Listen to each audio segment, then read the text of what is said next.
দর্শক, সচিবালয়ের মূল গেটে আছেন আমাদের সহকর্মী মফিউর রহমান। সরাসরি চলে যাচ্ছি তার কাছে। মফিউর, সচিবালয়ে আগুন লাগার ব্যাপারে আপনার কাছে সর্বশেষ যে তথ্য আছে সেটা আমাদের জানাবেন। ধন্যবাদ। এই মুহূর্তে সচিবালয়ে আসলে বেশ কিছু গোয়েন্দা বাহিনী ভিতরে রয়েছেন এবং যারা আইনশৃঙ্খলা বাহিনী রয়েছেন তারাও ভিতরে রয়েছেন। তো আমি যদি আপনাকে একটু দেখাতে চাই যে এই মুহূর্তে সচিবালয়ের যে প্রধান ফটকটি আপনি দেখতে পাচ্ছেন সেটি বন্ধ রয়েছে, একটুখানি খোলা রয়েছে। এটি দিয়েও হচ্ছে গোয়েন্দা বাহিনীর সদস্য যারা রয়েছেন তারা যাওয়া আসা করছেন। আজকে শনিবার, সরকারি ছুটি, সরকারি কর্মকর্তারা সেভাবে সচিবালয়ে আসার কথা নয়, আসেনও নেই।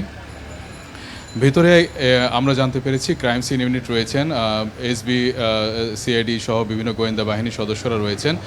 তারা আসলে ক্রাইম সিন ইউনিট, এখানে যে ক্ষতিগ্রস্ত ভবনটি রয়েছেন 7 নম্বর ভবন, সেখানে 6 তলা থেকে যে 9 তলা পর্যন্ত পুড়েছে সেখানে তারা বিভিন্ন তথ্যপত্র এবং আলামত সংগ্রহ করছেন। একটু আগেও আমরা দেখতে পেরেছি যে এখানে যে ছাদটি দেখতে পাচ্ছেন 7 নম্বর ভবনের, সেই ছাদে ক্রাইম সিন ইউনিটের কয়েকজন সদস্য এবং পুলিশ বাহিনীর সদস্যকে আমরা দেখতে পেরেছি।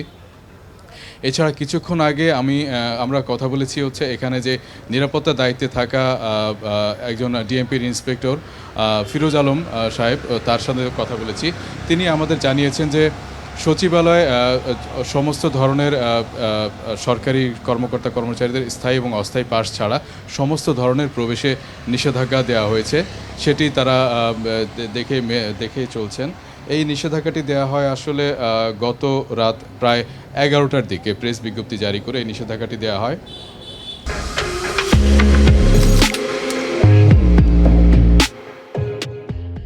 এই বিষয়ে আপনি যেটি বলেছেন যে প্রেস উইং থেকে একটি বার্তা এসেছে, সেটিতে আপনি আপডেট তথ্য দিয়ে দিয়েছেন যে সাংবাদিকদের নতুন করে হয়তো আবার অ্যাক্রিডিটেশন কার্ড নেওয়া লাগতে পারে, প্রয়োজন হতে পারে।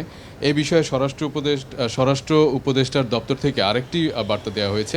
সেটি বলা হয়েছে, সেই বার্তায় বলা হয়েছে, খুদে বার্তায় যেটি বলা হয়েছে যে সাংবাদিকদের এই সাময়িক অসুবিধার জন্য তারাও দুঃখ প্রকাশ করেছেন এবং তথ্য উপদেষ্টা বা তথ্য মন্ত্রণালয়ের সঙ্গে তারা আরেকটি বৈঠক করে পরবর্তী সিদ্ধান্ত নেবেন।